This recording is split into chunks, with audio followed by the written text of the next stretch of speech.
They said love would protect me. They were wrong. He built an empire with my sacrifices and then left me for her. But what he didn't know was who my family really was. He thought he ended my story. He just started my revenge. This isn't just a love story gone wrong. It's a legal war, a billionaire's chess game, and the sweetest revenge you'll ever see. Would you forgive, or would you make them pay? If you love stories where karma hits harder than heartbreak, comment your take, share this story, and don't forget to subscribe. Because trust me, you won't want to miss how this one ends. They say revenge is a dish best served cold. 3 months ago, I was nobody about to lose everything. Today, I'm the woman who brought down a tech empire. My name is Claire Morrison, and this is how it happened. But let me take you back to where it all began. Back to the moment my perfect life shattered into 1,000 pieces. It was a Tuesday morning in January when I found the phone. The burner phone hidden in my husband's Tesla, tucked beneath the owner's manual in the glove box. I was only looking for the manual because the tire pressure light had come on. But what I found changed everything. I scrolled through the messages with shaking hands. The texts between my husband Ryan and someone named Jessica were explicit, detailed, and dated back months. 6 months of lies. 6 months of late nights he claimed were investor meetings. 6 months of business trips that were actually romantic getaways. The most recent message was from that morning. Jessica had written, "Can't wait for Napa this weekend. Told my assistant I'm visiting family." He responded, "Told Claire I have a tech conference. She bought it. She always does." I sat in that car for 20 minutes, rain drumming on the roof, reading through months of betrayal. But here's the thing that made it worse. The thing that made my hands shake so hard I nearly dropped the phone. That same morning, just 2 hours earlier, I had taken a pregnancy test. It was positive. I was going to be a mother. I had already bought baby shoes, tiny white ones with pink ribbons. They were wrapped in tissue paper in my purse, waiting for the perfect moment to surprise him at dinner. I had imagined his face, his joy, how we would celebrate this miracle together. Instead, I confronted him that night in our mansion, the home we had built together over 8 years of marriage. Ryan didn't even try to lie. He looked at me with those cold blue eyes I had once found so captivating and said, "I'm filing tomorrow. You'll get what the prenup says. $100,000 and the Prius. That's it." My voice cracked as I started to say, "Ryan, But he cut me off. "What? Going to beg? It's over, Claire. You were great for the early days, but I need someone who can keep up. Jessica gets it. She understands the business world. You're just a former journalist who gave up her career to play housewife." My hand instinctively moved to my stomach, but I said nothing. Some truths are too valuable to reveal to your enemies. And in that moment, I realized that's what my husband had become. My enemy. Let me tell you who we were, or who I thought we were. I'm Claire Morrison, 36 years old. I used to be an investigative journalist for the San Francisco Chronicle, the kind who broke stories about corporate corruption and political scandals. I was good at my job, really good. But when Ryan's startup began taking off 8 years ago, he asked me to quit. He said he needed a partner who could support him, attend events, help him network. He said it was just temporary, just until the company stabilized. I believed him. I gave up my career, my independence, my identity. I became Mrs. Ryan Morrison, the tech CEO's wife. Ryan Morrison is 42, founder and CEO of Morrison Tech, a $400 million artificial intelligence security company. To the world, he's a visionary, a genius who revolutionized data protection. To me, he had been everything, my whole world. But that night, I saw him for what he really was, a narcissist who treated people like chess pieces, moving them around to serve his goals. And Jessica Lane, 29 years old, Harvard MBA, vice president of operations at Morrison Tech. She didn't seduce my husband. No, it was far more calculated than that. She strategically positioned herself as his upgrade, the woman who could match his ambition, who could help him reach the next level of success. The next 72 hours were a masterclass in humiliation. First, I met with a local divorce attorney. She reviewed my prenup and delivered the devastating news. It was ironclad, drafted by the best lawyers money could buy. I would walk away with exactly what Ryan promised, $100,000 in my 7-year-old Toyota Prius. No stake in the company I had supported from its infancy. No alimony. No property. Nothing. On day 2, I discovered my bank accounts were frozen. Ryan had filed a police report claiming I had stolen $5,000 before leaving. It was a lie, but it was effective. On day 3, I received an eviction notice. I had 72 hours to vacate what I thought was our home, but was legally only his mansion. And then came the final blow. Ryan announced his engagement to Jessica at TechCrunch Disrupt, one of the biggest tech conferences in the country. The video went viral. Ryan and Jessica on stage, him on one knee, her crying with joy, the audience giving them a standing ovation. The media called them Silicon Valley's new power couple. I watched that video in a Motel 6 outside San Jose, sitting on a bed that smelled like bleach. With $3,200 to my name and morning sickness, I was hiding from the world. I had hit rock bottom, or so I thought. But you know what they say about rock bottom? It's the perfect place to build a foundation. And I was about to build something Ryan Morrison would never see coming. There was one person I could call, one person with the power to help me. But calling him meant admitting I had failed, meant swallowing my pride and asking for help from someone I had barely spoken to in years. My uncle, Marcus Sterling. Marcus Sterling is 68 years old, a legendary billionaire attorney known in certain circles as the fixer of the untouchables. If you're a Fortune 500 CEO facing a scandal, if you're a politician caught in a compromising position, if you're anyone with money and a problem that seems impossible to solve, you call Marcus Sterling. He had been absent most of my life, always too busy with high-profile cases to attend birthdays or graduations. We had barely spoken since my mother's funeral 6 years ago, but I remembered something he had said at that funeral, words that had haunted me ever since. I failed your mother, Claire. I told her to be strong, to fight her divorce alone. She died 3 years later, broken and penniless. I've built an empire since then, but I've never forgiven myself. So I called him. My hands shook as I dialed the number I had saved but never used. Marcus Sterling's office, a professional voice answered. This is Claire Morrison. I need to speak with my uncle. There was a pause, then, please hold. 30 seconds later, his deep voice came through the line.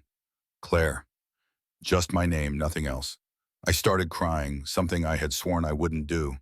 Uncle Marcus, I need help. My husband is divorcing me for his mistress. The prenup is ironclad. I'm going to lose everything. I have nowhere to go, and I stopped myself before saying I was pregnant. Not yet, not over the phone. The silence stretched for what felt like forever.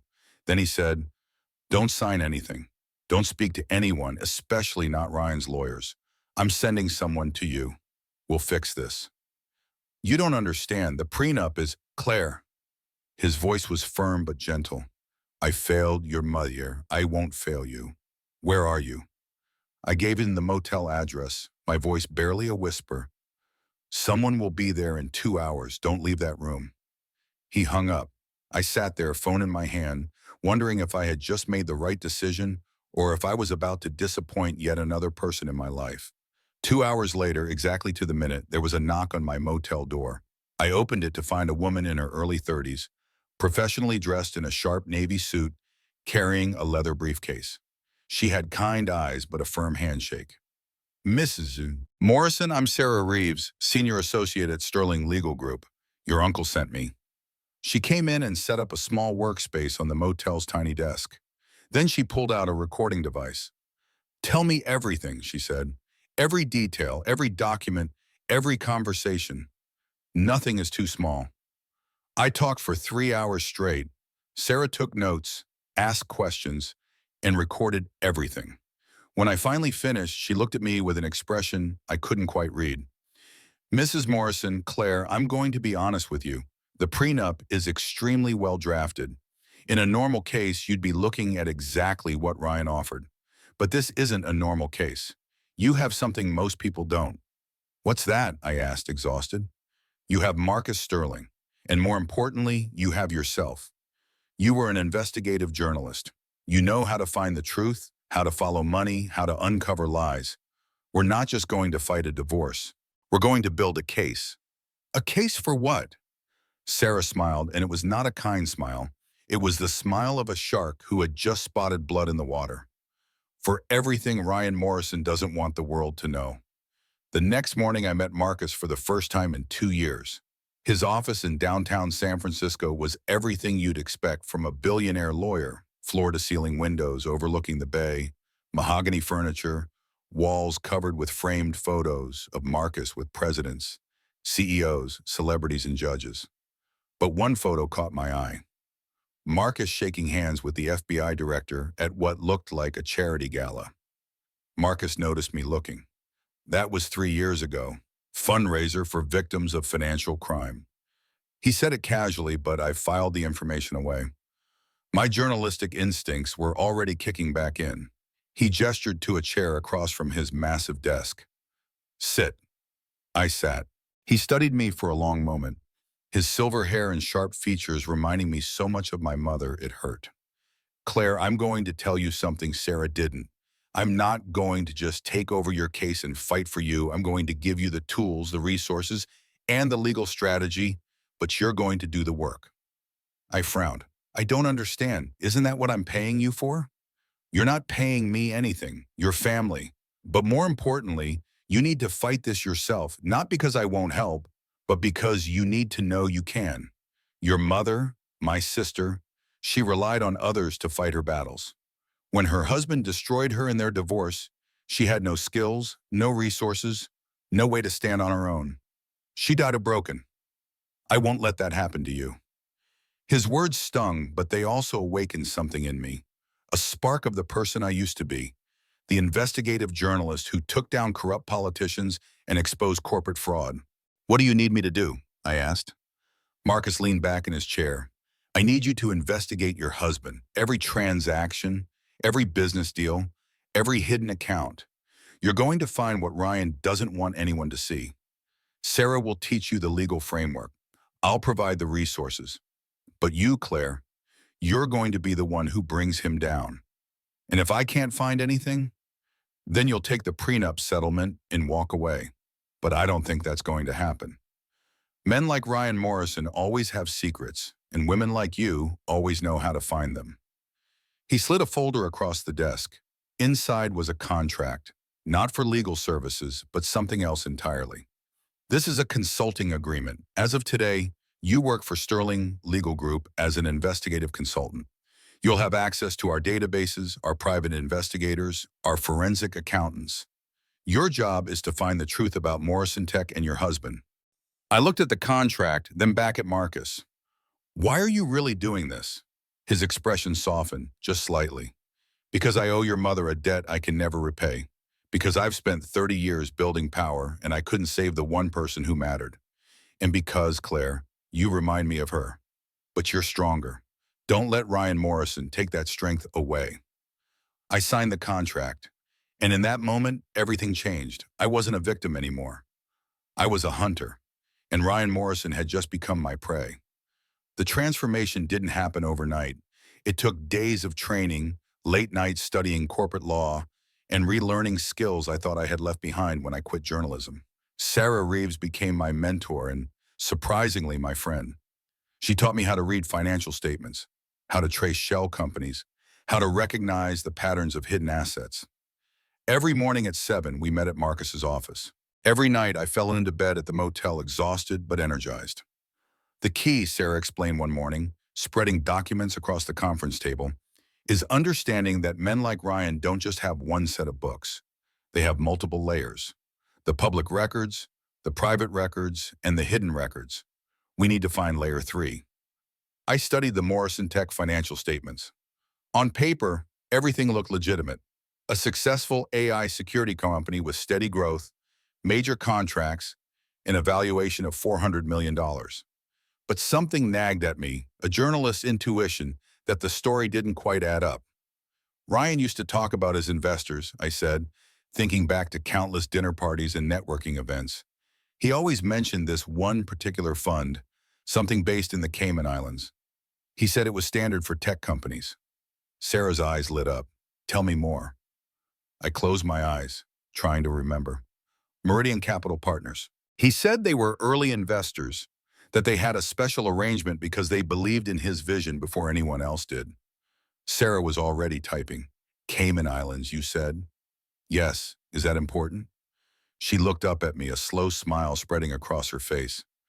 Claire, the Cayman Islands is one of the biggest tax havens in the world. If Ryan has money there, it means he's hiding something. Over the next 2 weeks, I did what I used to do best. I investigated. I called former colleagues from my journalism days, people who owed me favors or who were willing to help for old time's sake. I reconnected with sources in the financial world, tech industry insiders, and even a few hackers who operated in legal gray areas. But the biggest break came from someone unexpected.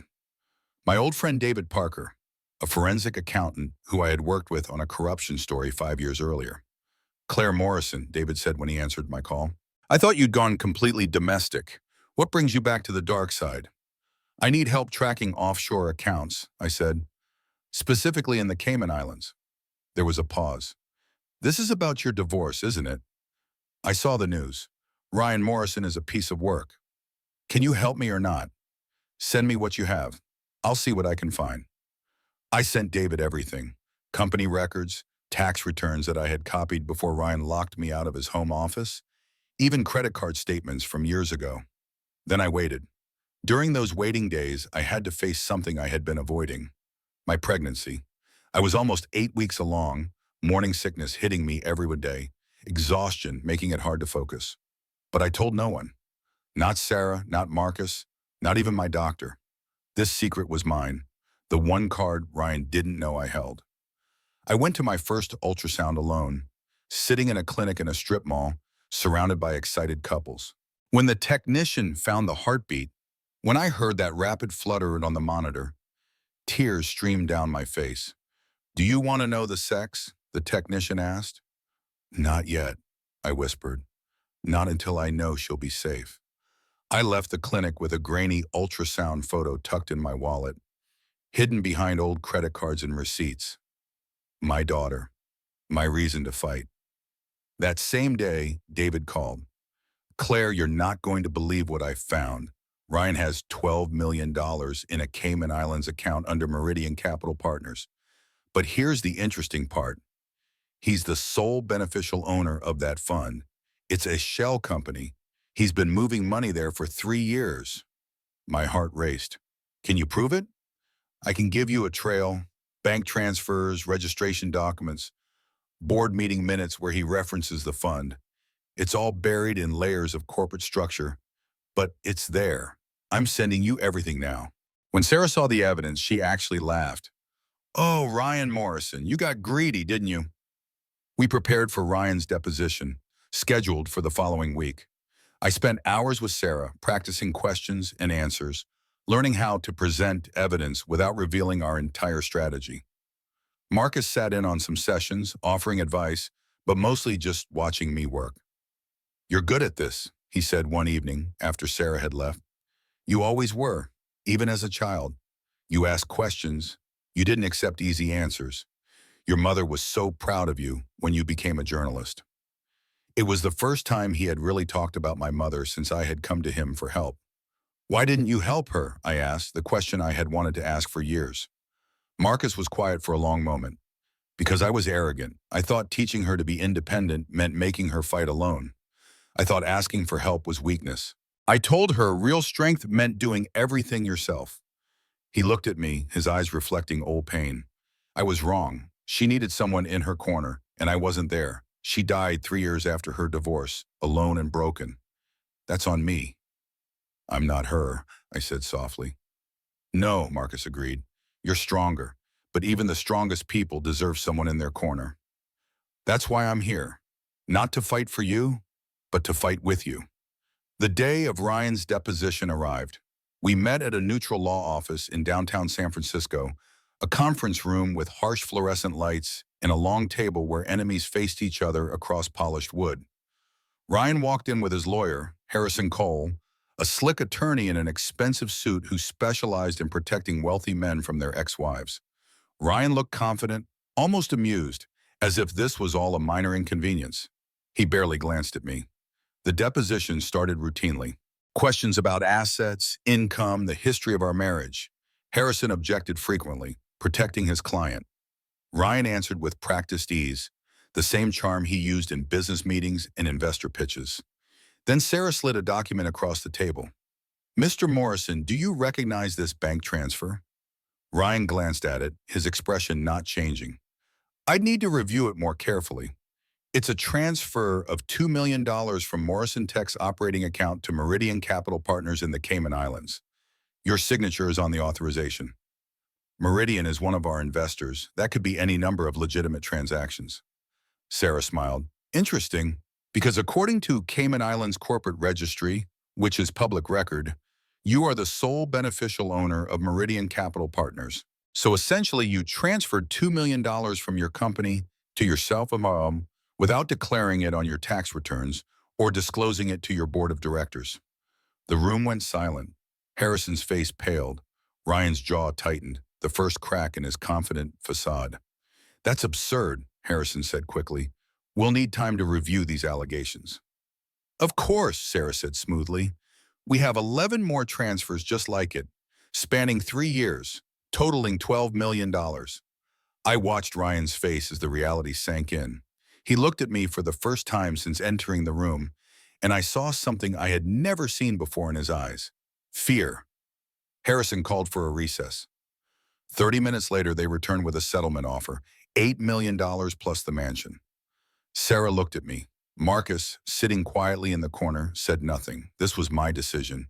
My hand hovered over the pen. $8 million, more than I had ever imagined. I could disappear, raise my daughter in peace, start over completely. But then I thought about Jessica Lane, about the woman who had helped destroy my marriage, about Ryan's smug confidence, his cruelty, his certainty that he would win because he always won. I put the pen down.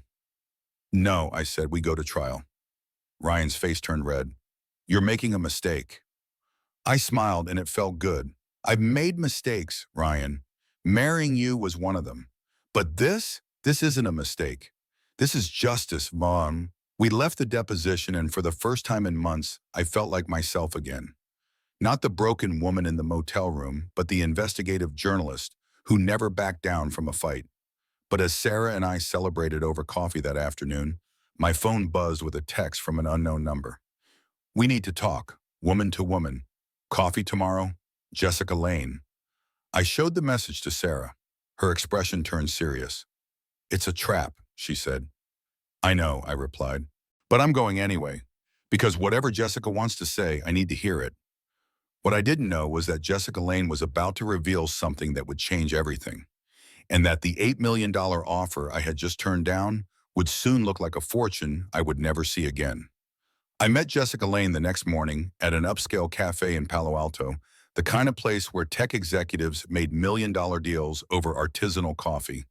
She was already there when I arrived, sitting at a corner table, looking effortlessly polished in a cream-colored blazer and designer sunglasses she didn't take off even indoors.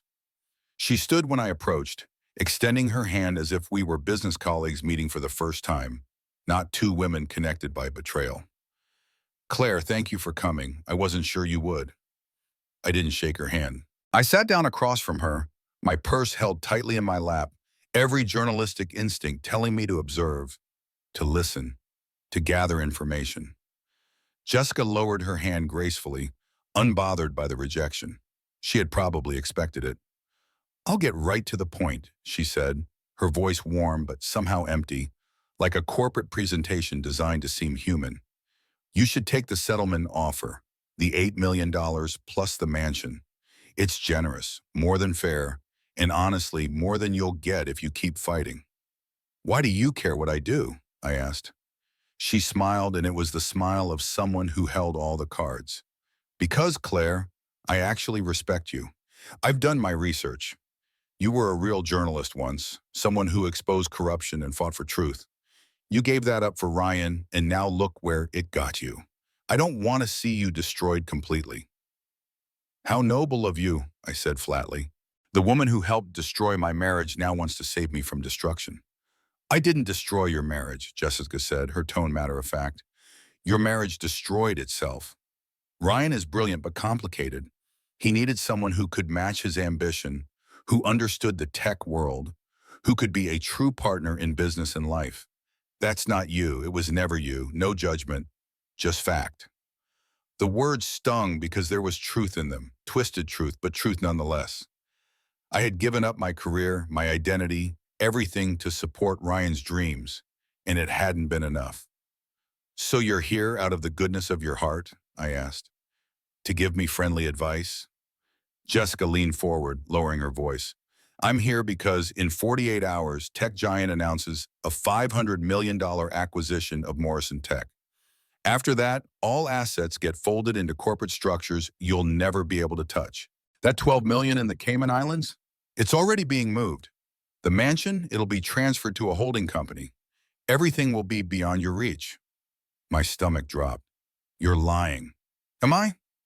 She pulled out her phone, scrolled for a moment, and then showed me a screen. It was an internal memo from tech giant, marked confidential, with a date 2 days away. Announcement scheduled for Friday. Press conference at 10 a.m. After that, Ryan's net worth jumps to $180 million, and your window of opportunity closes forever. I stared at the memo, my mind racing. If this was true, if the acquisition happened, everything would change. The leverage I had, the evidence Sarah and I had built, all of it might become irrelevant in the face of corporate restructuring and armies of lawyers. Why are you telling me this? I asked again. Jessica put her phone away and did something unexpected. She reached across the table and almost touched my hand, stopping just short. Because Ryan told me you couldn't have children, that it was one of the reasons he wanted to end things. He said you two had tried for years, that you had failed. But Claire, you're glowing. You have that look. I've seen it before in friends, in colleagues. You're pregnant right now, aren't you? The world seemed to stop. My hand instinctively moved to my stomach before I could stop it, and Jessica's eyes followed the movement. She knew. She had guessed, and I had just confirmed it. I see, Jessica said softly. Turns out Ryan was wrong about a lot of things. Tears burned in my eyes, but I refused to let them fall. What do you want, Jessica? I want you to take the money and disappear. Raise your child somewhere peaceful, somewhere far from Silicon Valley and its sharks. Because if you keep fighting Ryan, you'll lose. The acquisition is happening. The money is being hidden in ways you can't trace. And Ryan has resources you can't imagine. You can walk away comfortable, or you can walk away with nothing. Your choice. She stood up, putting on her sunglasses, even though we were inside. Oh, and Claire, that Cayman Islands account you found? That's just the decoy, the account Ryan wanted you to find so you'd think you won. The real money is somewhere you'll never find it. Think about that. She walked away, leaving me sitting alone at that cafe table, my coffee untouched, my mind reeling. I called Sarah immediately. She's bluffing, Sarah said after I explained everything. It's a psychological tactic. They want you scared. What if she's not bluffing? What if the acquisition is real? Then we verify it. I'll make calls. But Claire, don't make any decisions based on what Jessica Lane tells you. She's Ryan's ally, not yours. But over the next 24 hours, Sarah's contacts confirmed it. The acquisition was real, scheduled for announcement in 48 hours. Tech giant was buying Morrison Tech for $500 million. Ryan Morrison was about to become one of Silicon Valley's wealthiest entrepreneurs. We held an emergency meeting in Marcus's office. Sarah, Marcus, and I sat around his conference table, the weight of the situation pressing down on us. We can still fight this, Sarah said, but I heard the doubt in her voice. The hidden assets, the Cayman accounts, we have evidence. Evidence that becomes complicated once corporate structures change, Marcus said quietly. Jessica Lane is smarter than we gave her credit for. She tipped her hand to scare Claire, but she also told the truth. After the acquisition, everything becomes exponentially more difficult. So I should take the $8 million, I asked, hating how defeated I sounded. Marcus looked at me for a long moment. That depends on what you want. Justice or security. Revenge or peace. You can't have both. I thought about my daughter growing inside me, about the life I could give her with $8 million. A good life, a safe life. We could move somewhere quiet, somewhere Ryan would never find us. I could raise her in peace. But then I thought about Ryan's face at that deposition, his smug certainty that he would win. I thought about Jessica's condescending pity, her assumption that I would give up because that's what weak women do. Before I could answer, my phone rang. It was a number I didn't recognize, but something made me answer. Mrs. Morrison, this is Maria Lopez. I don't know if you remember me. I used to be Ryan's executive assistant. I remember, I said, putting the call on speaker. Maria had been with Ryan for 5 years before being suddenly fired 3 weeks before his affair with Jessica became public. What can I do for you? It's more what I can do for you, Maria said, her voice shaking. I've been following your divorce in the news. I know things, Mrs. Morrison. Things about Ryan and Jessica that you need to know. But I can't talk over the phone. Can we meet? I looked at Marcus and Sarah. They both nodded. Yes, I said. Tell me where and when. We met Maria that evening at a diner off Highway 101, far from Silicon Valley's watchful eyes. She was in her early 40s, professional but clearly frightened, looking over her shoulder constantly. Thank you for meeting me, she said, sliding into the booth across from me. Sarah and Marcus sat on either side of me, a show of force and protection. What do you know, Maria? I asked gently. She pulled out a flash drive and set it on the table like it was made of plutonium. Ryan fired me because I discovered something I wasn't supposed to see. Jessica has a private encrypted server in her penthouse. She calls it her insurance policy.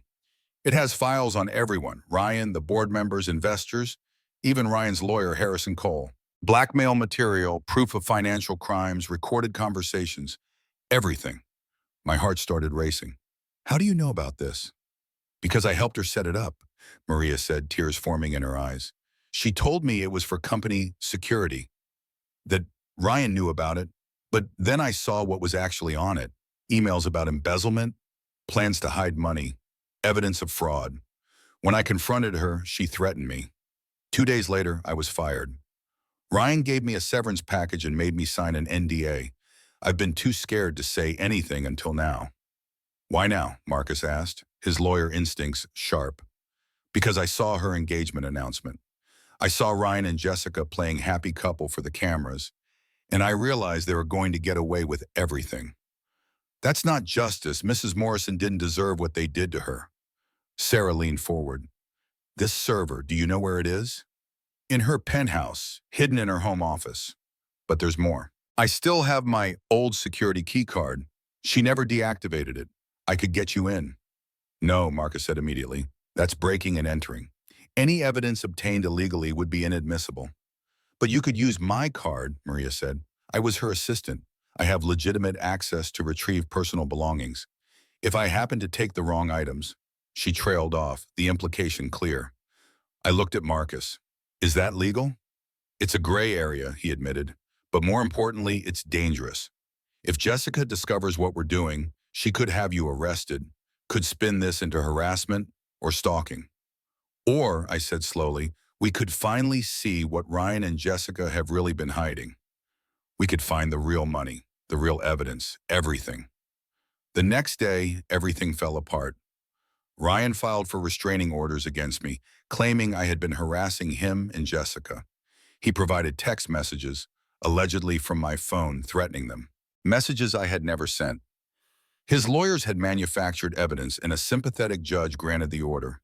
Then my original lawyer, the one I had consulted before going to Marcus, came forward with a statement saying I had tried to bribe him to falsify documents. Another lie, but it was in the news, my reputation being destroyed in real time. And finally, the acquisition was officially announced. Ryan and Jessica appeared at Tech Giant headquarters. Press conference, cameras flashing, announcing the $500 million deal. Ryan was hailed as a visionary. Jessica was praised as the brilliant executive who helped make it happen. They looked like the perfect power couple. I watched the press conference from Marcus's office, Sarah beside me, both of us silent as our case seemed to crumble in real time. I can't win, I whispered. He's too powerful, too connected. He's always 3 steps ahead. Marcus had been standing by the window looking out at the San Francisco skyline. Now he turned to face me, and his expression was different from anything I had seen before. Not the confident lawyer, not the distant uncle, but something raw and real. Your mother said the same thing to me once, he said quietly, during her divorce. She said she couldn't win, that her husband was too powerful. I told her to be strong, to keep fighting, to never give up. I thought I was helping her. I thought I was teaching her to be independent and resilient. He crossed the room and sat down beside me. But what I really did was abandon her when she needed me most. I told her strength meant fighting alone. I was wrong, Claire. Strength means knowing when to ask for help. It means building a team. It means using every resource, every advantage, every weapon you have. I don't have any weapons, I said, my voice breaking. Yes, you do. You have the truth. You have Maria's information. You have your investigative skills. And you have me. He took my hand, something he had never done. I let your mother die alone and broken. I won't let that happen to you, but at Claire, you have to choose. Do you want justice or do you want revenge? I thought about my daughter, about the future I wanted to give her. I thought about everything Ryan had taken from me. My career, my identity, my dignity. And I thought about what Jessica had said, that some women know when to walk away. I want the truth, I said finally. I want Ryan and Jessica to face what they've done. I want my daughter to grow up knowing her mother didn't give up, even when everything seemed impossible. Marcus squeezed my hand. Then let's find it, whatever it takes. That night, 3 things happened that would change everything. First, David Parker called with new information. He had traced additional offshore accounts, not in Ryan's name, but in Jessica's, holding over $80 million moved from Morrison Tech over 2 years. Second, Maria confirmed she could access Jessica's penthouse the next morning when Jessica would be at the tech giant headquarters for final acquisition paperwork. And third, I got a call from the emergency room. I had started cramping that evening, sharp pains that made me double over. By the time Sarah rushed me to the hospital, I was bleeding. The doctors ran tests, did an ultrasound, and delivered the terrifying news. I was on the verge of losing my baby. The stress, they said. Too much stress on my body, on my pregnancy. They could try to stabilize me, but I needed to eliminate all sources of stress immediately. Marcus arrived at the hospital at midnight, his face drawn with worry. He sat beside my bed, holding my hand, and for the first time since my mother's funeral, I saw tears in his eyes. "I'm sorry," he whispered. "I pushed you too hard. I wanted you to be strong, but I'm doing the same thing I did to your mother." "No," I said, my voice hoarse. "You're here, that's the difference. You're not making me fight alone." "Then let me fight for you now. Let me take over. You focus on staying healthy, on protecting that baby. I'll handle Ryan and Jessica." I wanted to say yes, wanted to let Marcus take control and make everything go away. But as I lay there in that hospital bed, my hand on my stomach where my daughter was fighting to survive, I realized something. This wasn't just about defeating Ryan anymore. This wasn't about revenge or even justice. This was about what kind of person I wanted my daughter to see when she looked at her mother. Did I want her to see someone who gave up? Or someone who fought for what was right, even when it was hard? "No," I said softly, "I need to finish this, but I can't do it alone. Will you help me? Really help me. Not just provide resources, but be there, fight with me?" Marcus's tears fell freely now. "Yes, whatever you need, I'm here." The doctor stabilized my pregnancy over the next 24 hours. I stayed in the hospital bed, following orders, resting. But my mind never stopped working. Maria retrieved the encrypted server using her old key card, claiming she was collecting personal items she had left behind. She brought it directly to Marcus's office, where his forensic IT team began cracking the encryption.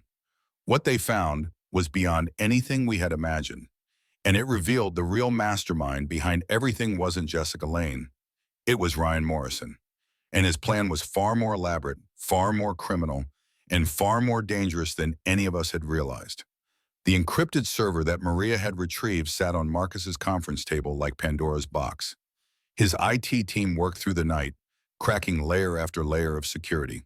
By morning, they had everything, and everything changed what we thought we knew about Ryan Morrison and Jessica Lane. I sat in Marcus's office, still weak from my hospital stay, but determined to see this through. Sarah was there, along with Marcus's head of forensic accounting. They spread documents across the table, digital printouts of emails, financial records, and audio files that Jessica had meticulously saved. "This is bigger than divorce," Marcus said quietly. "This is federal." He played the first audio file. It was Ryan's voice, recorded during what sounded like a private meeting. "The AI security product doesn't actually work," Ryan said, his tone casual, almost amused. "It's smoke and mirrors. We're using open source code, repackaging it, and selling it as revolutionary technology. Tech giant won't figure it out until after the acquisition closes. By then we'll have the money, and they'll have the problem."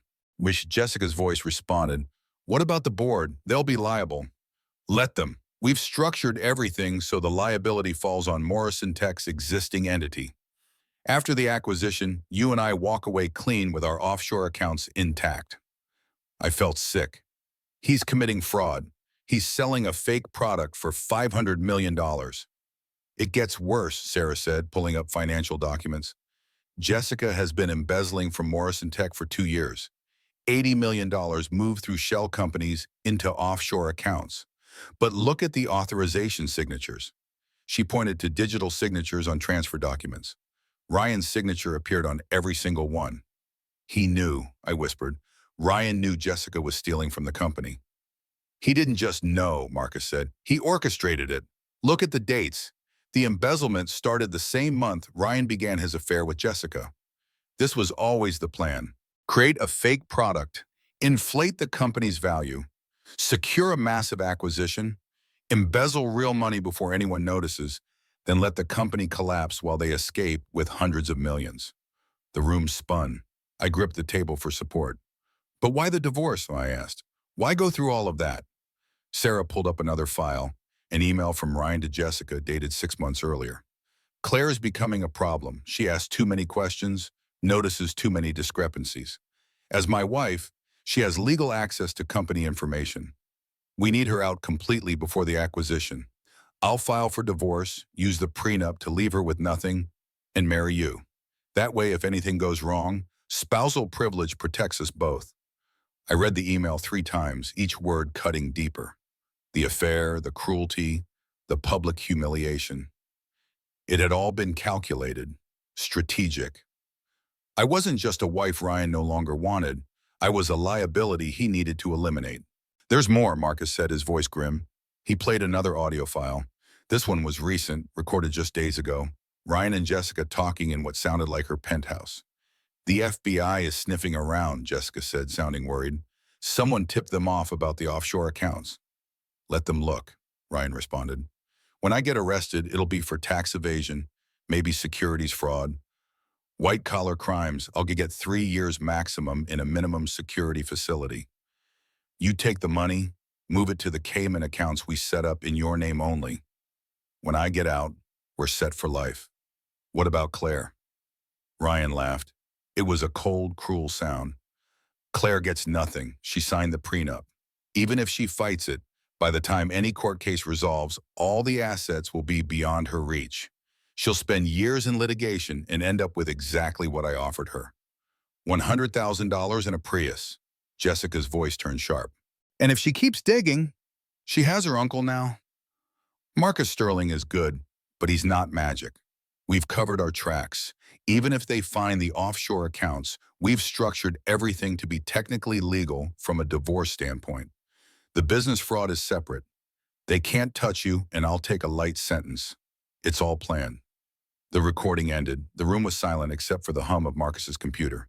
"He's right," Sarah said quietly. "From a pure divorce law perspective, most of this is untouchable. The offshore accounts in Jessica's name are legally hers. The business fraud is corporate crime, not marital assets. Even with all this evidence, in a divorce court, Claire might still end up with very little."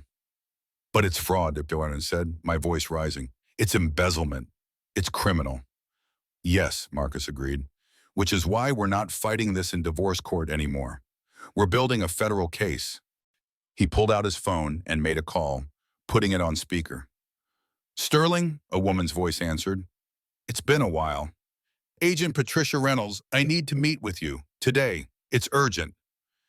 "This is about the Morrison case?" "Yes, and it's bigger than you think."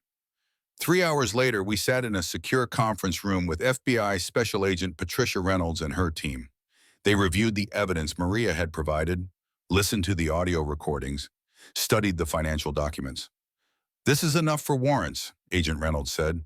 "Wire fraud, securities fraud, conspiracy to commit fraud. We can move on this immediately." "There's a complication," Marcus said. "The evidence was obtained through questionable means. Jessica Lane's encrypted server was removed from her home by a former employee who still had access." Agent Reynolds considered this. "Did this employee have legal access at the time of retrieval?" "Gray area," Marcus admitted. "She had a key card that was never deactivated, and she claimed to be retrieving personal property." "Then we'll work with it. The audio recordings of federal crimes give us enough for independent investigation. We'll build our own case using this as a roadmap. Mr. Sterling, Ms. Morrison, you've done outstanding work here." "What happens now?" I asked. "Now we set a trap. We let Ryan Morrison think he's won." The FBI's plan was elegant in its simplicity. They would allow the tech giant acquisition to proceed, but would freeze the funds before they could be transferred offshore. They would arrest Ryan at the moment he thought he had succeeded, catching him in the act of executing his fraud. But there was a problem. The acquisition was scheduled to close in 72 hours. The FBI needed more time to secure warrants, coordinate with financial crimes units, and get cooperation from international authorities. "Can you delay the closing?" Agent Reynolds asked. Marcus shook his head. "Not without tipping our hand. Ryan would know something was wrong." "Then we need a distraction," Shira said. "Something to make Ryan and Jessica think they're under attack from a different direction." An idea formed in my mind, something risky, but potentially brilliant. "I'll give them what they want," I said. "I'll accept the settlement, $8 million plus the mansion. I'll sign the papers, make it public, let Ryan think he won. He'll be so relieved, so confident, he won't see the real trap closing around him." Marcus frowned. "That's dangerous. If Ryan suspects anything, he could accelerate his timeline, move the money faster." "Or," I countered, "he'll relax. He'll think I finally gave up. He'll proceed exactly as planned, and the FBI will be waiting." Agent Reynolds nodded slowly. "It could work, but Ms. Morrison, you need to understand what you're doing. You'll be signing away your rights to most of the marital assets. If something goes wrong with the federal case, if we can't make charges stick, you'll have settled for a fraction of what you might have won." "I know," I said, "but this isn't about the money anymore. It's about making sure Ryan and Jessica face justice for what they've done. Not just to me, but to everyone they've defrauded." That night, I called Ryan's lawyer, Harrison Cole. "Mr. Cole, this is Claire Morrison. I'm ready to settle. I'll accept the $8 million offer." There was a pause, then barely concealed triumph in his voice. "I'll have papers drawn up immediately. We can sign tomorrow."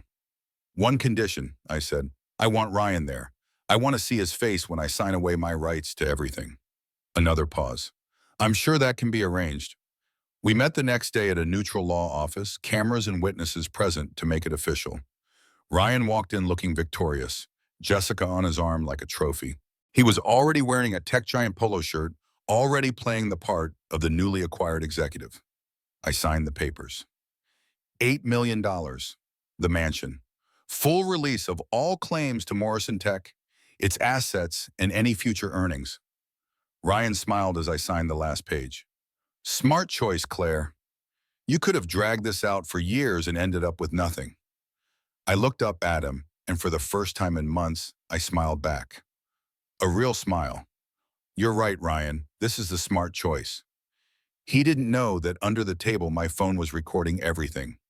He didn't know that Agent Reynolds and her team were 3 blocks away, waiting.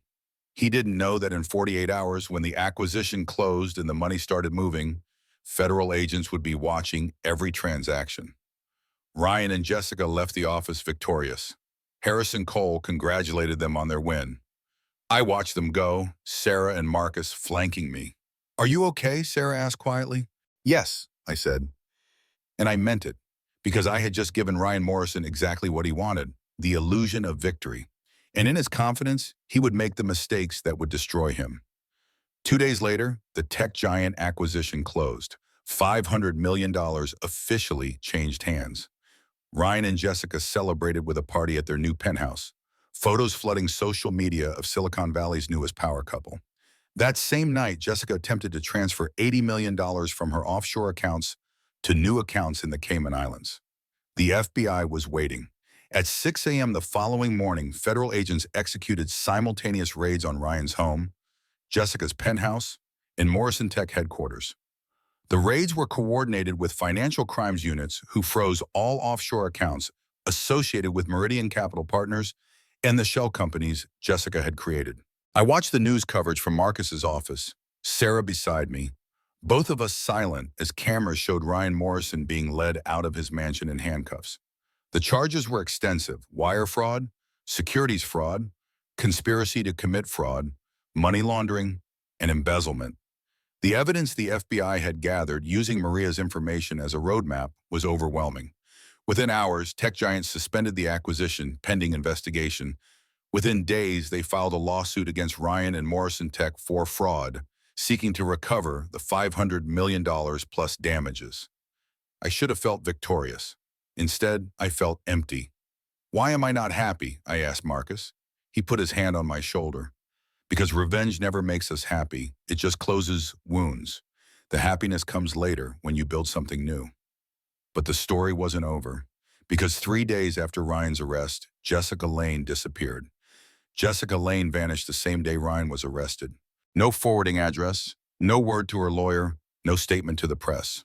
One moment she was preparing to face charges alongside Ryan, and the next she was gone.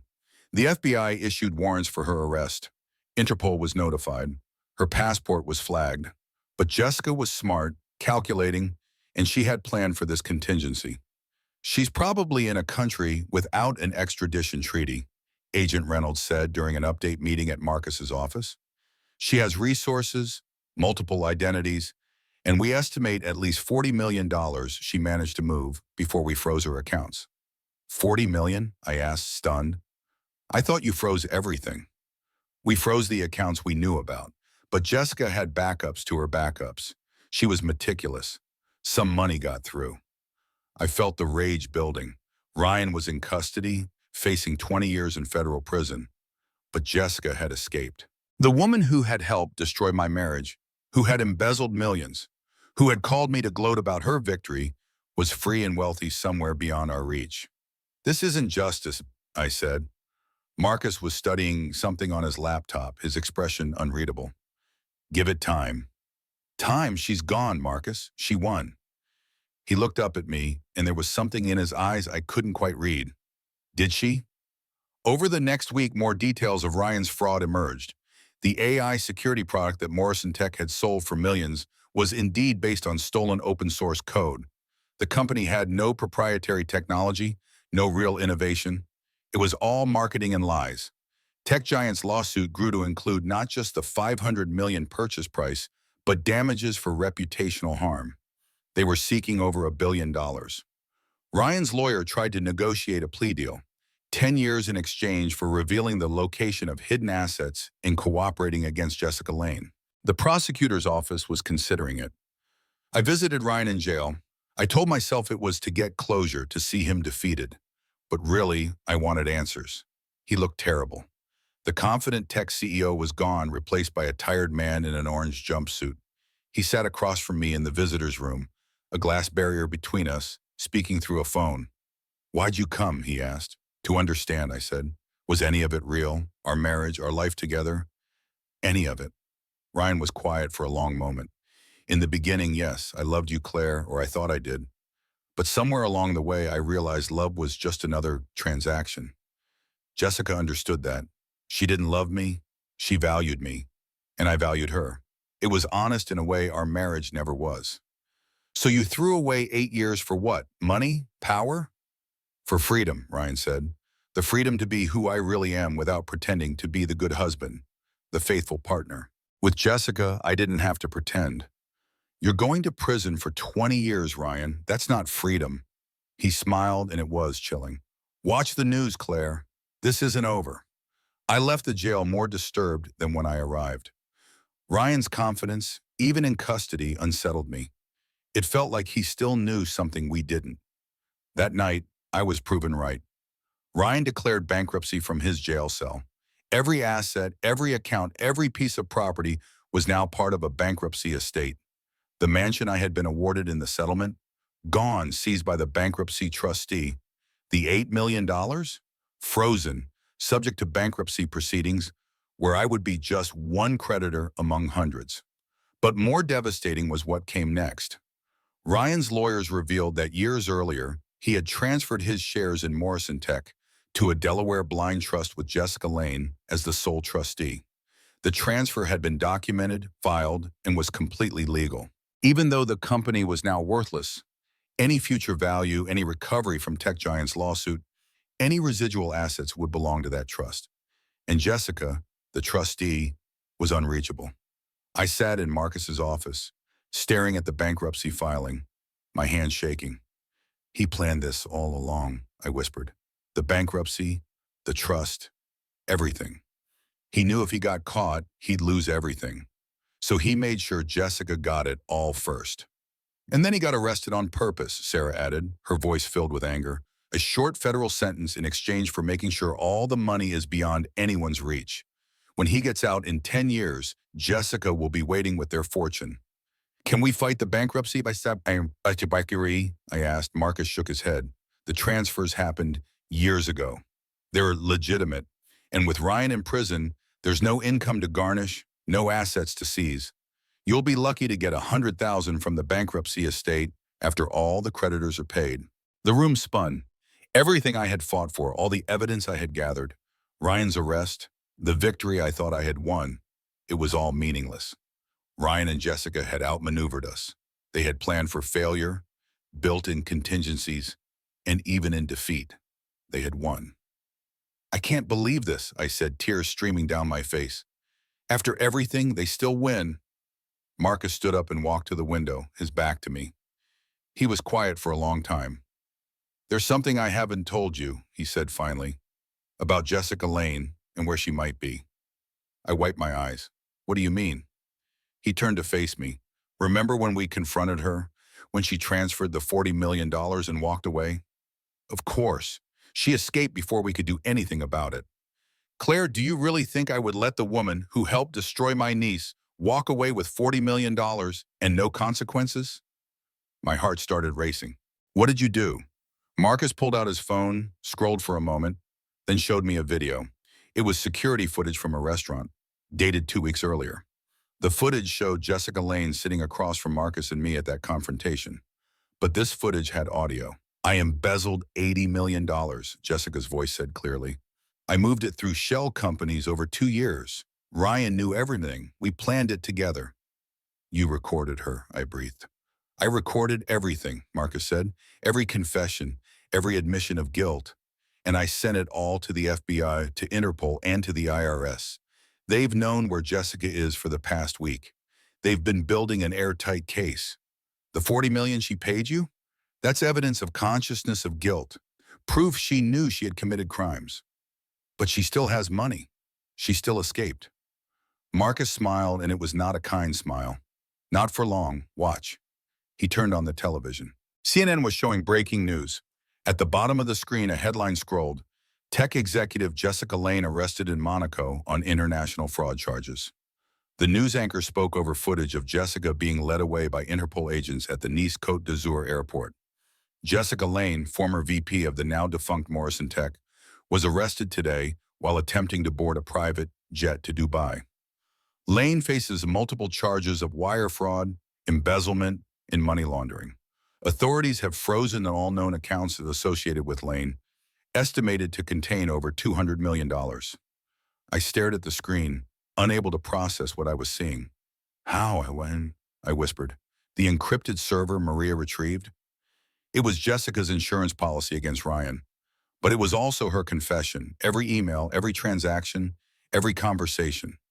The FBI used it to trace all her accounts, all her aliases, all her escape routes. They let her think she'd escaped, then closed the trap. "The $40 million she gave me? Technically, it's not your money, it's restitution. But as the primary victim in the case, You're first in line for compensation once her assets are liquidated. You'll likely get 50 to 80 million dollars, maybe more. The number was so large I couldn't comprehend it. Why didn't you tell me? Marcus sat down beside me, his expression serious. Because I needed Jessica to believe she had won. I needed her to think she was safe so she would make mistakes. If you had known, you might have acted differently, tipped our hand.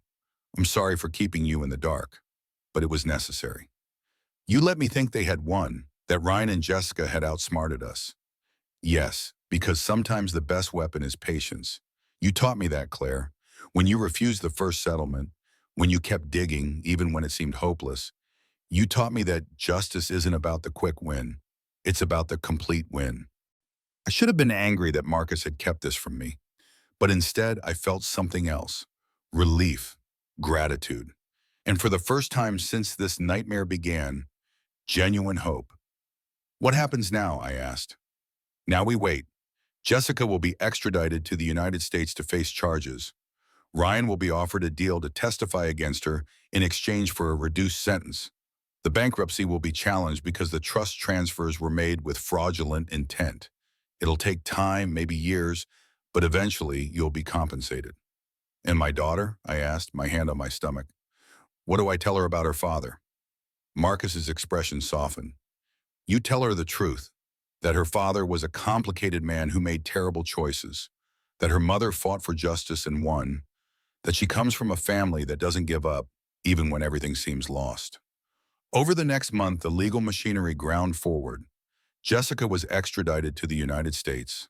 Ryan accepted a plea deal, 12 years in federal prison in exchange for full cooperation and revelation of all hidden assets. The Delaware Trust was challenged and eventually dissolved, its assets seized as proceeds of fraud. Tech Giant recovered most of its money through insurance and settlements. Morrison Tech was liquidated, its assets sold off. The AI security product was exposed as worthless, a scandal that sent shockwaves through Silicon Valley. And I, Claire Morrison, former tech CEO's wife, now pregnant and living in a modest apartment in Oakland, began rebuilding my life. But there was one more thing I needed to do, one final piece of closure that required me to face Ryan Morrison one last time. 4 months into my pregnancy, showing now in a way I couldn't hide, I visited Ryan in federal prison for the last time. The morning sickness had finally passed, replaced by an energy I hadn't felt in years. My daughter, because the ultrasound had confirmed it was a girl, was healthy and growing stronger every day. Ryan was brought into the visitor's room, looking gaunt, older somehow, the orange jumpsuit hanging loose on his frame. He saw my pregnant belly immediately, and his face went pale. "You're pregnant," he said flatly when he picked up the phone. "Yes." "Is it mine?" I almost laughed. "Of course it's yours. I haven't been with anyone else." He stared at me through the glass, emotions I couldn't read crossing his face. "Why didn't you tell me?" "Because I knew what you'd do. You'd use it as leverage, as another asset to control or discard. This baby was never about you, Ryan. She was about me having something you couldn't take away." "She? A girl. I'm having a daughter." Ryan's hand shook. "What are you going to tell her about me?" This was the question I had come to answer, the closure I needed. I'm going to tell her the truth. That her father was brilliant but flawed, that he built an empire on lies and lost everything because of greed, that he made choices that hurt people, including her mother. But I'm also going to tell her that she's not defined by those choices, that she can be whoever she wants to be. Will she know my name? I looked at the man I had once loved, the man who had destroyed our life together, the man who would spend the next 12 years in prison. And I felt something unexpected. Not anger, not hatred, but pity. "That depends on you, Ben," I said quietly. "If you want to be part of her life, if you want visitation rights, if you want to actually be a father, we can discuss it. But Ryan, you need to understand something. I'm not doing this for you. I'm doing it for her. Every child deserves to know where they came from, even if the story is complicated." "Why would you offer that?" he asked, genuinely confused. "After everything I did to you?" "Because I learned something from all of this. Revenge feels good in the moment, but it doesn't heal wounds. Holding on to anger doesn't change the past. What heals is building something better, being someone better. And I want my daughter to see a mother who chose grace over hatred, even when hatred was justified. This was my subtle engagement moment, the wisdom I needed to share not just with Ryan, but with anyone listening to this story. Forgiveness isn't about excusing what someone did. It's about freeing yourself from carrying their sins. Ryan was crying now, something I had never seen. I'm sorry, Claire. I know those words mean nothing after what I did, but I am genuinely sorry. I destroyed the best thing in my life because I confused value with love. Yes, you did, I agreed. But you also taught me something important. I spent 8 years thinking I wasn't enough, that I had to sacrifice everything to be worthy of love. You proved that wrong in the worst way possible. I was always enough. You just weren't capable of seeing it. I stood up, preparing to leave. Claire, wait. Will you bring her to visit when she's born? Maybe, if you prove you've changed. If you show me you can be someone worth knowing. Right now, you're just a name on a birth certificate. What you become beyond that is up to you. I walked out of that prison knowing it might be the last time I saw Ryan Morrison for years, possibly forever. And I was okay with that. Because my life wasn't about him anymore. It was about the future I was building for my daughter. That night, I had dinner with Marcus and Sarah at Marcus's home, a beautiful house in Pacific Heights I had never visited before. It was filled with photos, a lifetime of cases and connections. But one photo dominated the mantle. A young woman with my eyes and Marcus's smile.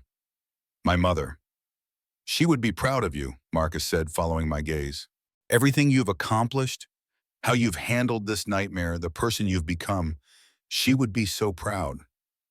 I wish she was here, I said, tears forming. I wish she could meet her granddaughter. In a way, she will, Marcus replied. Every time you look at your daughter, every time you teach her to be strong and independent, every time you show her that women can survive anything, your mother will be there. That's her legacy, passed through you. Oh. We spent the evening talking about the future, about my plans and dreams. Marcus surprised me with an offer. I want you to come work for Sterling Legal Group, not as a consultant, but as a full partner. You've proven you have investigative instincts, legal insight, and more importantly, the ability to see cases from the victim's perspective. We need that. I don't have a law degree, I protested. No, but you have something better. Real experience, street smarts, empathy. I have enough lawyers. What I need is someone who can build cases, find the truth, and fight for people who have nowhere else to turn. Someone like you. Sarah raised her wine glass, grinning. I've been telling him this for weeks. You're a natural. Say yes. I looked at these two people who had become my family, who had stood beside me when I had nothing, who had believed in me when I couldn't believe in myself. Yes, I said. After the baby is born, yes. The next few months passed in a blur of legal proceedings and preparations. Jessica Lane pled guilty to multiple charges in exchange for a 20-year sentence. The bankruptcy case was resolved, with me receiving $75 million in compensation from liquidated assets and restitution. Tech giants settled their lawsuit for an undisclosed amount. And on a sunny morning in June, 6 months after Ryan's arrest, I went into labor. Marcus drove me to the hospital, staying by my side through 12 hours of labor. Sarah arrived with flowers and stuffed animals. And when my daughter was born, tiny and perfect and screaming with life, I held her and cried tears of joy and relief and exhaustion. What are you naming her? The nurse asked. I looked at Marcus, at this man who had saved me, who had become the family I needed. Grace, I said, Grace Sterling Morrison. Because after everything, Grace is what saved us. Marcus's eyes filled with tears. Sterling. You're her grandfather now, I said simply, whether you want to be or not. He held my daughter, this tiny life that represented hope and new beginnings, and I saw him transform.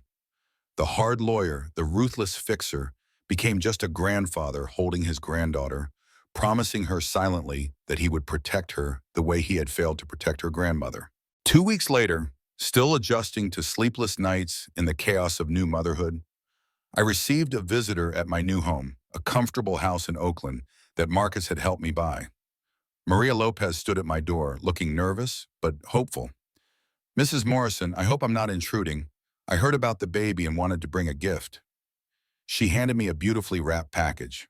Inside was a handmade baby blanket and a card that read, "For Grace, may she grow up in a world where women help each other survive. Thank you for showing me courage." Maria, thank you. And please call me Claire. We're not Mrs. and Miss anymore. We're survivors. Maria smiled, tears forming. The FBI offered me witness protection, but I turned it down.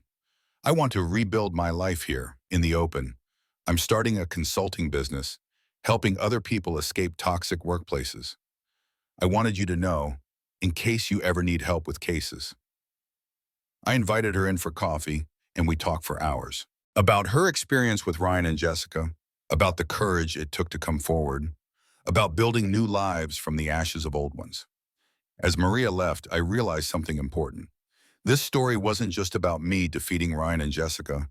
It was about every person who had been betrayed, defrauded, or destroyed by people they trusted. It was about Maria finding courage, about Marcus finding redemption, about Sarah finding purpose, about me finding myself again. That night, with Grace sleeping in her bassinet beside my bed, I opened my laptop and started writing. Not a legal brief or an investigation report, but something different, a memoir. I wrote about the discovery of the burner phone, about the mansion and the motel room, about Marcus and Sarah and the long fight for justice.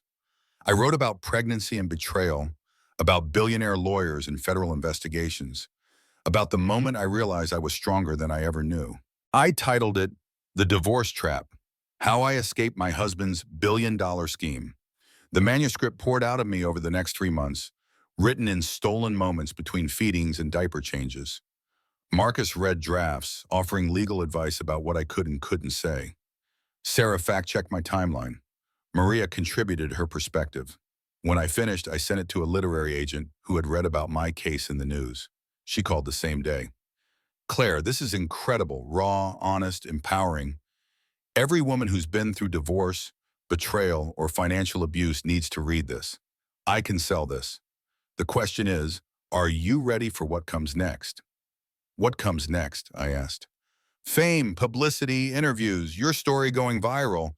Once this book is published, your life will never be private again. Are you prepared for that?" I looked at Grace sleeping peacefully, at the life I had built from nothing, at the future stretching ahead of us. "Yes," I said.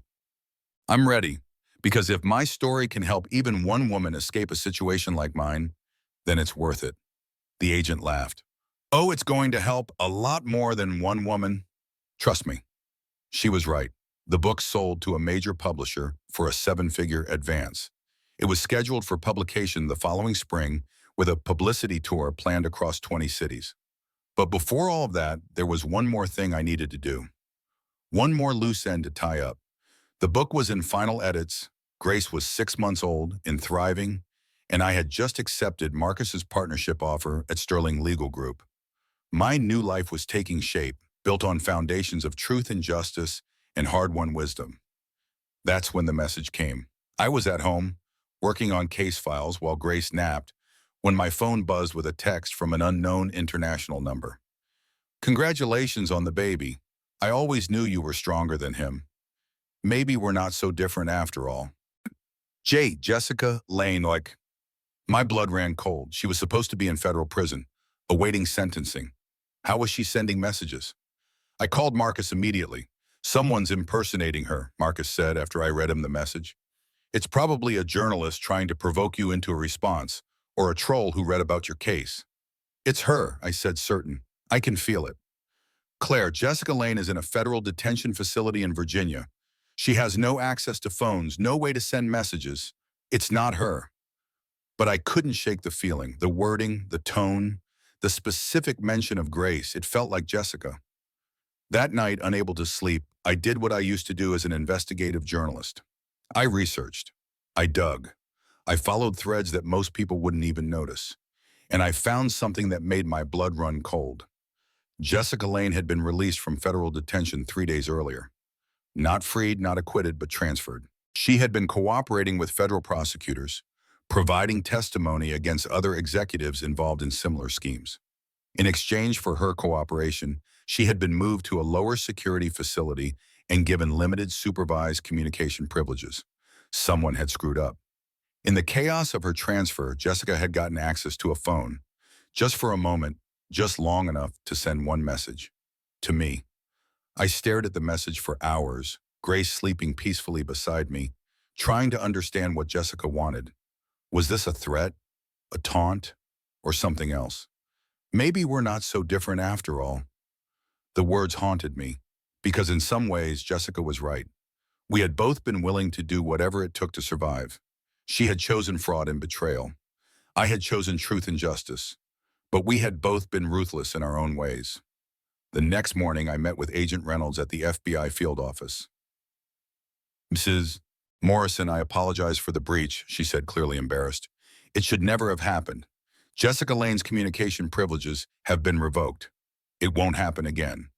"I'm not here to complain," I said. "I'm here because I need to know something. What did Jessica tell you?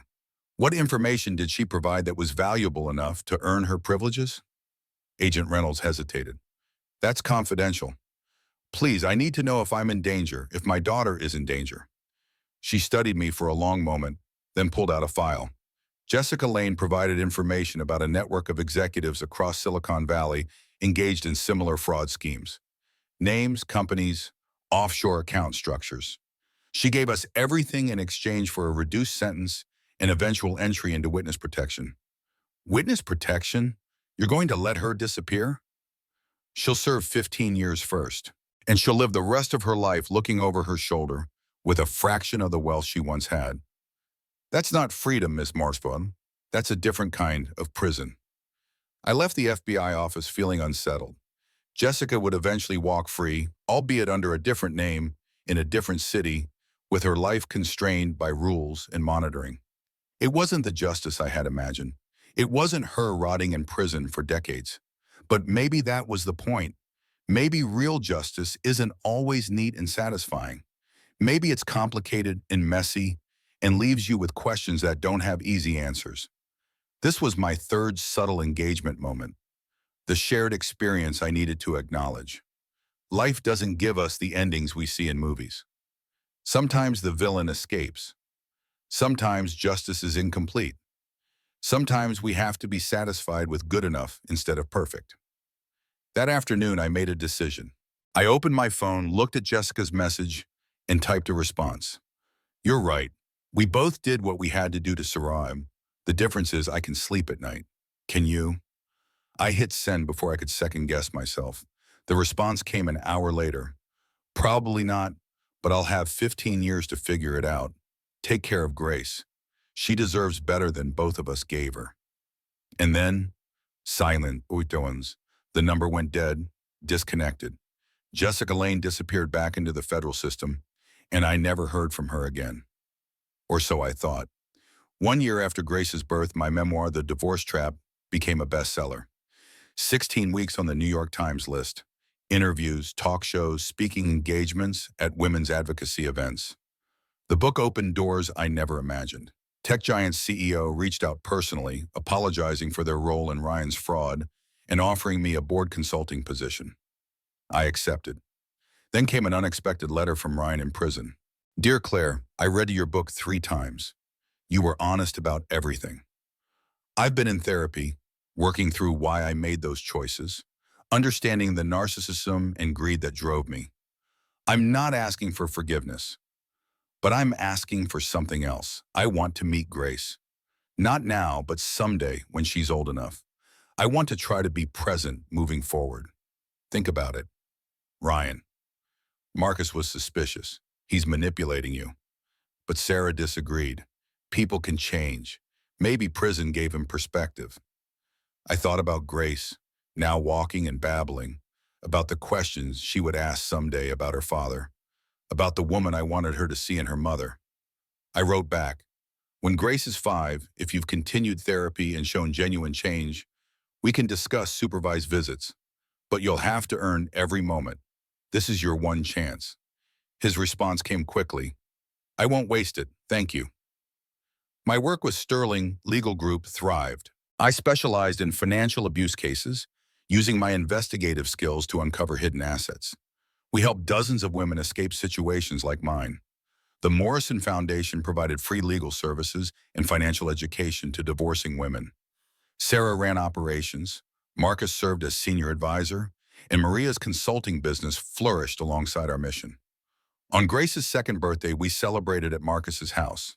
As I watched Grace blow out candles, surrounded by people who loved her, I felt complete, genuine happiness for the first time in years. That night, I started my second book. Not a memoir, but a practical guide for women facing divorce and financial abuse. Combined with stories from women we'd helped, it could be truly useful. Then Agent Reynolds called with shocking news. Jessica Lane was attacked in prison. She's in critical condition. Another inmate connected to someone she testified against. Revenge. Will she survive? They don't know yet. I should have felt satisfaction. Instead, I felt only sadness. Jessica had been brilliant, capable. She could have built an empire legitimately. Instead, she chose shortcuts and lies. Now she lay fighting for her life, facing decades more in prison if she survived. Was this justice or just more tragedy? Grace woke crying, needing her mother. I went to her, holding her close, because that's what mothers do. We show up, we comfort, we protect. Mama's here, baby. Mama's always here. The opposite of betrayal isn't revenge, it's trust. The opposite of destruction isn't retaliation, it's creation. In the rubble of my destroyed marriage, I had built something better. A career helping others, a foundation supporting women, a daughter who would know her worth, a chosen family who loved me. That was my victory. Not Ryan in prison, not Jessica's suffering, but this life, this purpose, this love. 5 years after my divorce, I received a letter from a Monaco law firm. Inside was a will and handwritten note. Dear Claire, if you're reading this, I'm dead. The prison attack damaged me more than anyone realized. I've been living on borrowed time, and it's finally running out. I know you have no reason to care. I helped destroy your life, but I want you to know something. We both fought to survive in a world designed to destroy ambitious women. You chose the honest path. I chose shortcuts. You built something real. I built something that collapsed. I've spent 5 years reading your books, following your foundation's work. You became someone genuinely important. I'm leaving you everything. 40 million invested over the years, now worth 70 million. Use it for the foundation. Help more women escape situations like we put you in. This isn't redemption, but maybe I can be useful in death. Tell Grace some people learn from mistakes and some don't. Tell her to be like you. I'm sorry for everything. Jessica Lane, real name, Jennifer Lauren Martin. Attached was a photo of a young girl at a piano, maybe 8 years old. On the back, Jenny Martin, age 8, before everything went wrong. Jessica had died 3 days earlier. She left me millions.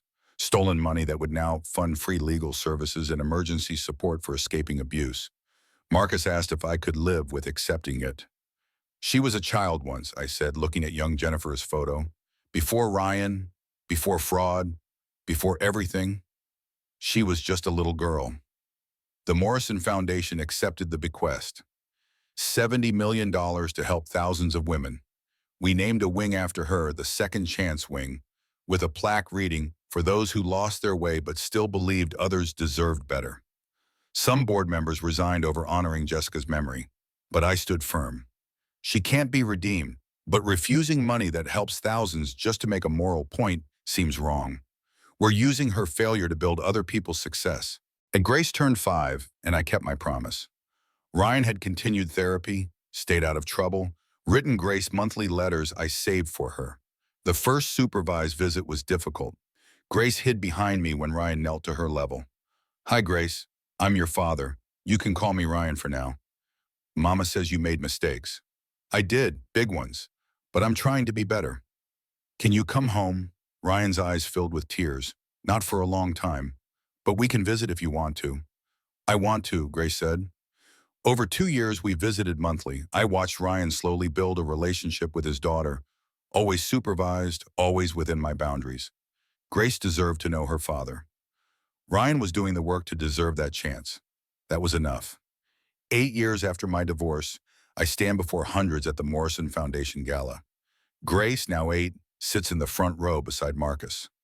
9 years ago, I lived in a motel with $3,200 and no hope, I begin. Today, our foundation has helped over 12,000 women across 23 cities. The applause is thunderous. That evening, my phone buzzes with a text from an unknown number. Mrs. Morrison, my name is Amanda. I heard you speak tonight. I'm in a motel with my 2 daughters, escaping a marriage that's destroying me. Your story gave me hope. I'll be at your office Monday at 9 a.m. Thank you for showing me survival is possible. Tears stream down my face as I type back, Amanda, I'll be there at 9. And I promise you, survival isn't just possible. Transformation is possible. You're going to be okay. We'll make sure of it. 9 years ago, I was Amanda. Broken, desperate, certain my life was over. Today, I'm the person who gets to tell other Amandas their lives are just beginning. That's not revenge. That's redemption. Grace is waiting when I get home, excited about a butterfly in our garden. Look, Mama, can you believe it used to be a caterpillar? I kneel beside my daughter, watching the butterfly prepare to fly. Yes, baby, I can absolutely believe it. Because I lived it.